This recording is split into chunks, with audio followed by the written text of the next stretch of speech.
they would be afraid of what we would lose if we lost religion.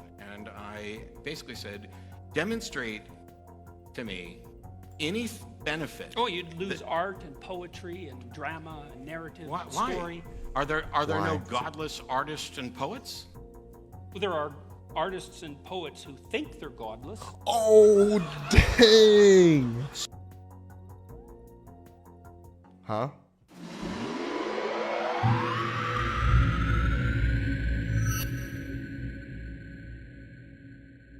So this video popped up by Daily Disciple, same guy who called me out the other day. Jordan Peterson's mic drop versus atheist Matt Dillahunty. I'm kind of a Matt Dillahunty stan, so this might be kind of interesting. Let's take a look and see what happens.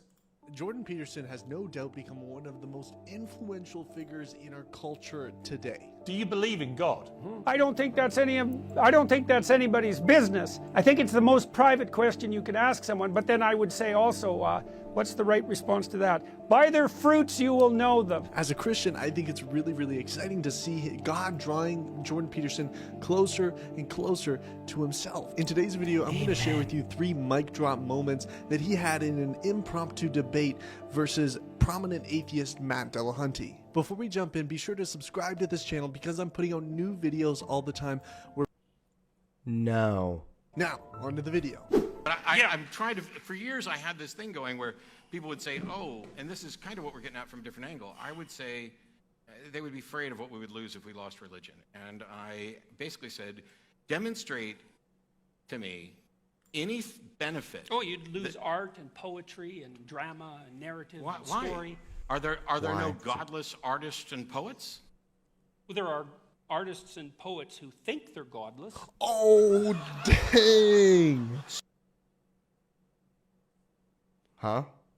Wait, I'm sorry, am I supposed to be like, is this supposed to be an, oh, burn kind of moment here? Really? What?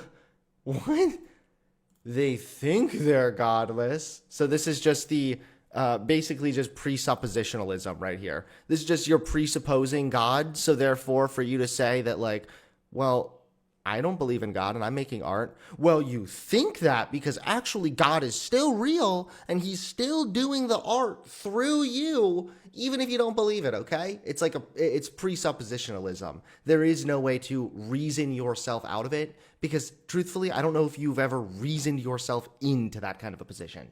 You're an idiot. That's not presuppositionalism. He's saying they think they're godless. He is presupposing that God is legitimate. So we might have crossed over into a problem area because Yeah, no doubt. There are artists and poets that Wait, that's it? What? We're not even going to see we're not even going to get to see Dillahunty's response? think they're godless. What could he possibly mean by this? To understand this, and it took me a while too, we need to understand the idea of a presupposition. Now, we all presuppose Oh, now there's an own moment right there. Little nerd in chat over here. This is not presuppositionalism. 3 seconds later, he goes into a presuppositionalism. Now, we all presuppose things about our world, and we demonstrate we do this by the way we live our lives and the way we conduct ourselves. I have a presupposition that this chair that I'm sitting on will hold me, and therefore I sit on it. If I didn't have that presupposition, well, I wouldn't be sitting on it right now. I have a very bad feeling about the direction in which he's going to take this argument. I have a very strong feeling that the argument we are headed towards is because you presuppose things like a chair holding you, it only makes sense to then presuppose God and a creator for all of the universe, blah, blah, blah, blah, blah.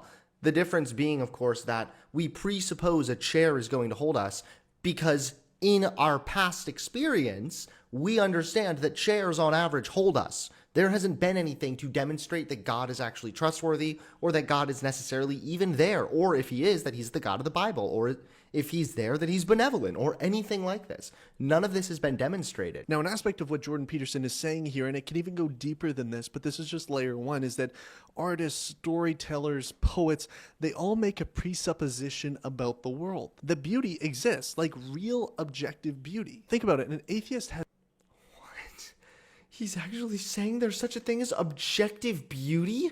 Not even Christians believe this shit necessarily. I don't even think that's what that's not what an artist is doing. You're not necessarily assuming that there is an objective beauty. What if your art is not made to be beautiful?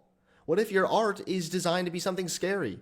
What if your art is something to communicate fear or anxiety or depression or loneliness? Art is not even about communicating just beauty. So no, that's not what Jordan Peterson meant. Or if he did mean it, then he's just kind of being dumb, because artists are not just presupposing that there's beauty somewhere, because not everything artistic is about communicating beauty. Think about it. An atheist has no way to account for beauty. If we're just star stuff, primordial. How do you account for beauty, bruh? What do you mean? What? How the hell is humans recognizing beauty an example of God? Not to mention, if you're going to say there's such a thing as objective beauty, why has what we have considered beautiful changed so much? Not to mention, what it is and is not considered beautiful is incredibly dependent upon whom you ask. What are you talking about right now? This doesn't even make any sense. Why do some people get married to people that others don't find attractive, but the person getting married finds them to be very attractive? Oh, I thought beauty's objective. What happened there? Like, what are you talking about? If we're just star stuff, primordial ooze, chemical reactions in meat bags, then there's no more significance that a sunset has, and no more beauty than a sunset has, than a pile of trash. This literally demonstrates two things. One, he has no understanding of evolution. Two, he has no understanding what it's even like to be a human. I'm sorry, what? A sunset can symbolize things that people find enjoyable. The sky turns a nice color. I guess is he saying because people find that to be beautiful, that's God? How is that an example of God if people, like, on average find nature to be generally like a nice sight? You can look at the sunrise or sunset and see the colors, and you can appreciate those colors, and you can find meaning and beauty in that, okay? When we're talking about trash, what's the beauty in that? Where is the significance? What's the uniqueness there? If I look around and I see the clouds changing colors, and I can see the rays of sunshine coming down over like a grassy field or something, and then it's kind of warm as like the sun is hitting you or whatever, you can just appreciate that from an evolutionary standpoint. You can appreciate that. And you can find beauty in that through your appreciation. What's there to appreciate about trash that smells bad? It's bringing discomfort to you. Like, what? He doesn't even understand how this works at all. He doesn't understand what it's like to be a human. He doesn't understand that, first of all, humans have evolved to seek out meaning. Sometimes humans seek out meaning to a fault, okay? Humans, by nature, on average, tend to look for and find meaning in virtually everything and anything they can, almost to a fault at times. What does this have to do with if we're all just star stuff? Because God made us, we like beautiful sunrises? Maybe we can just appreciate sunrises, and we've evolved to appreciate warm climate with certain warm hues because that tends to communicate warmth and safety and comfort.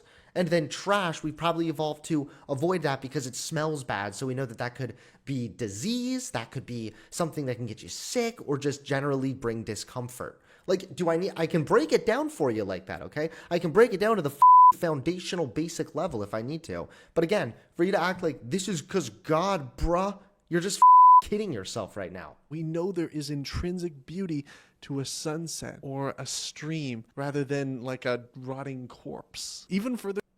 Because a corpse is like a dead human being. What? Does that not make sense evolutionarily? Why maybe people wouldn't want to be around other dead, rotting humans? What? And people that create art are imitating the ultimate artist, God, the creator of all creation. When a sculptor is sculpting something. Wow. Don't worry about him proving it. Just believe it and move on. They put the clay on their wheel and they spin it around and around. They're using their fingers to indent, to shape, and to mold it into something intentionally, right? Something intentionally, whether it's a bowl or a vase, there's intention behind it. If you were to operate out of an atheistic worldview, right, and you're saying, okay, I am just going to throw this piece of clay on this, little spindle thing, whatever you call it, and, it'll form itself. No. Of course you wouldn't do that, because that makes no sense, because we know that somebody has to be intentionally behind it to create something of value. No, you're completely wrong. The natural world creates things randomly and naturally all the time, and then humans derive meaning from it as we so choose. It's up to people to derive meaning from, say, a snowstorm. But you know what? God isn't up there sprinkling down the little snowflakes like he's making a hot fudge sundae, okay? That's not what he's doing. Some people are going to look out there and be like, dude, remember last time it was snowing? Remember this time last year when it first started snowing out? That was when my dad died. That was a terrible time. Maybe that means something really sad for them. But maybe other people, it snowed on, I don't know, their wedding night or something. So for them, it's a really good memory. People choose to derive meaning from natural things that occur in this world. Just because people take meaning from it doesn't mean that it is intrinsically meaningful. The truth is, we are like the child that wants nothing to do with his dad. We change our clothes, we change our name, we move out of the city, we change our occupation, we try to speak with a different accent, we use different mannerisms than him, but at the end of the day, we still have his eyes. We can throw off every single belief. What? This seems reversed. I mean, I know this guy probably has experience with like his dad not wanting anything to do with him, but like, huh? Custom, tradition that we were raised with, but at the end of the day, we still bear his image. Now, in the case between... You're just assuming it's his image. You're literally just assuming that people making art is God's image. You're deciding that's God's image. You're literally randomly and arbitrarily just like pointing at it and saying, hey, look, that's God, you know? Like, you're just deciding this. You're making it up. You haven't given any justification for this belief. We have rebelled against our Creator. We have sinned against him. We have missed the mark of perfection. And yet we still bear his image. We still bear the image. Remember how sin is an offense against God, but God decides the rules? God intentionally made it so that in order for humans to be in his presence, they would have to be pure of sin. But God also intentionally made it so that sin included things that was impossible for humans to not do. I can't draw for crap, although I do draw during the show. But one of the individuals who came to the show the other night handed me something that she had spent a great deal of time drawing. She's a wonderful artist. I'm very grateful to get it. And, while I pretend to read minds on stage, I constantly acknowledge that I can't actually read minds. So I can't tell you whether or not she actually believes in a God, but I can tell you that I actually don't believe in a God, and I could write But you act poetry. like you do. Huh? But you act like you do. Now, I got to be completely honest here. Oh my Dr. God, Peterson... here we go again. We're going to go with because everything you do is actually God, basically. The impossible way for any person who doesn't believe in God to win this argument, where they're like, I don't even believe in God right now. Oh, but you're thinking that, And you couldn't be able to think without God. Proof. You're proving God right now, bitch. It's like impossible to talk to these people. Is doing better apologetics than 80% of modern day apologists that I see. And the reason being is he's not getting caught up in the weeds of historical data and archaeology and different theories. He's getting to the heart of it. He says, you act like there is a God. Why is that? You act like there is a God, and yet you say there is no God. There is a keen... Can I have an example of how he's acting like there's a God, please? Disconnect here, and we need to get to the heart of it, because that testifies to what the Bible says in Romans 1. We know there is a God, and yet we suppress that truth in our unrighteousness. There is a disconnect that we say one thing, and yet we act another way because we are in rebellion against God. Now, what's interesting to me is that atheists will often vie for different social causes. They'll be very pro-abortion or very pro-LGBTQ or, whatever else. They're very morally focused and just. They want justice. But in their worldview, there's no such thing as objective justice or morality. There doesn't have to be objective justice for justice to still exist. How do you not get this, dunce? It's quite possible for justice to be subjective, but then we can also have a collective subjective understanding of justice and agree on what we find to be just and then act accordingly. Not to mention, that's arguably better. I would prefer it that way. I would prefer people have the ability to sit down and discuss what is and isn't just so they can figure out how to do it, rather than like just wait for God to tell us. It's just, man, we're just a bunch of animals out here trying to figure out things, and nobody really knows what is right and what is wrong. So who are you to say that there is an injustice going on? You can tell what's right and wrong based on whether or not it does harm, to start with at least. You can start with that always. Is justice in a world where we have no intrinsic value or worth? What are human rights in a world where it is just survival of the fittest? You understand the complete emptiness of the atheistic worldview. No, now you're making a claim. Okay, so I'm telling you I don't believe there's a God. And your response to that is, I really do, because I have a moral sense. But my moral sense is utterly without any appeal to a God. Explicitly. Or implicitly. Maybe. That's not so obvious. Okay, it's really it's because easy. This is almost gaslighting, by the way, to just be like, yeah, you do believe this thing. No, I don't. Okay, that's what you say. Maybe you act like that, but we'll see. Like, this is just, it's literally like you're gaslighting someone at that point. You regard Sam Harris as an implicitly valuable entity, because otherwise you'd just throw him off the stage. And then the question is, well, just exactly why is he an implicitly valuable entity? What's your metaphysics of that? I don't think he's implicitly valuable. What? He's unironically doing the Jordan Peterson meme of himself. What's the metaphysics of that? I don't think he's implicitly valuable in the sense that the universe has implied that there's something explicit about it. I think you can have a perfectly acceptable foundation for secular morality, even if it fundamentally centers around selfishness. I'd rather not be thrown off the stage. It's in my best interest to encourage that sort of understanding in others, and therefore I will not throw him off the stage. I would rather not have my stuff stolen, and it's in my best interest to encourage others not to do that, so I will not steal stuff, and I will work with others to ensure that the people who steal stuff are punished. Now, to give you context to what they're saying here, Based Dillahunty moment? Hell yeah. Because it's quite a long chat. They were talking about prominent atheist Sam Harris, and they were joking about throwing him off the stage and whether they would do that or not.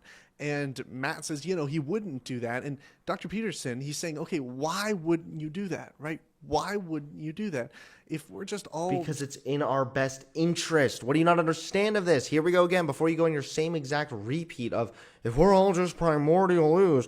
Because whether or not we're primordial ooze, us primordial oozes care, okay? This is the thing, is you act like this. You try to cheapen it. But the truth be told, if somebody was skinning you alive, I don't think you're going to care whether or not you're just primordial ooze or not. Whether or not there's an intrinsic value or not, I don't think you're going to care. What matters is it hurts, you care. Stardust, chemical reactions.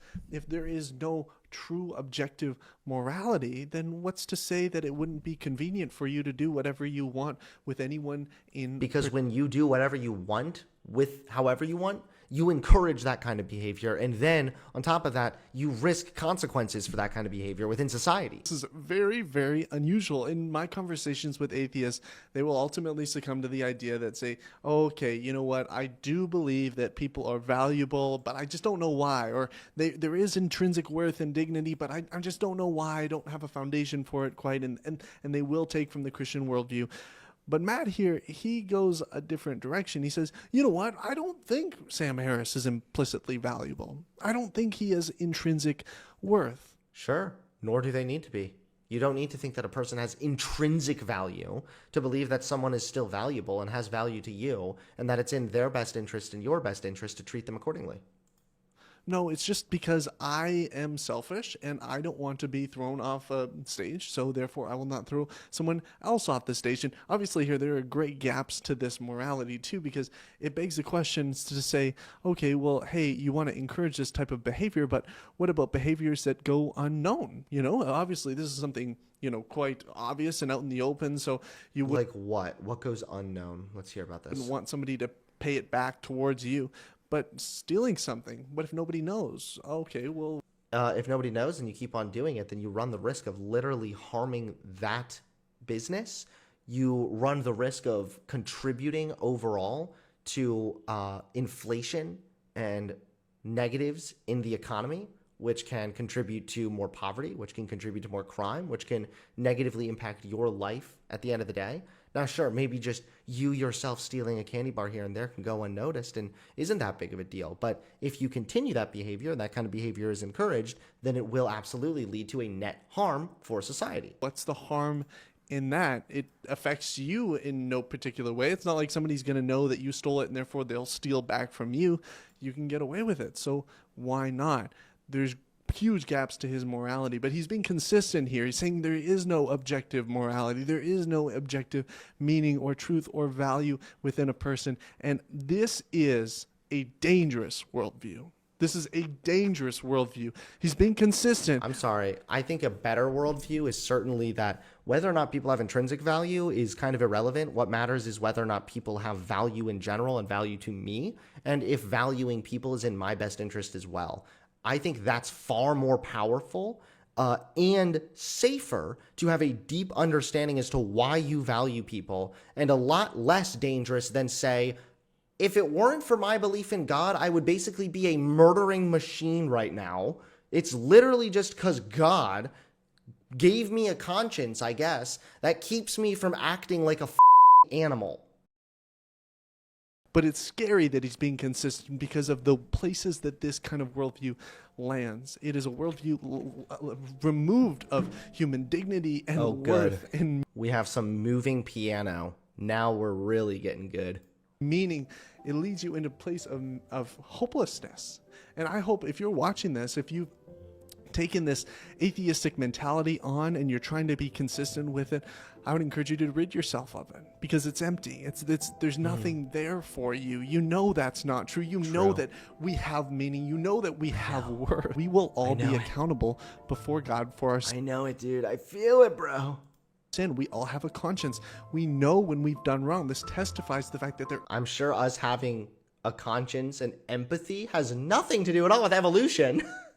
I'm sure it has nothing to do with the fact that if a species started just senselessly killing each other, probably wouldn't last very long or survive. I think if the piano was like slightly louder, then I might become a Christian again. So that if we would repent for our sin, say, God, I'm sorry. I don't want this anymore. And put our... Do I have to cry and does there have to be violin in the background? Listen, we have all fallen short, but God will save us. I know it's tough. I know you're going through a lot of teenage stuff here at youth group and all, but you know what? Today is just a reminder that you are a sinner.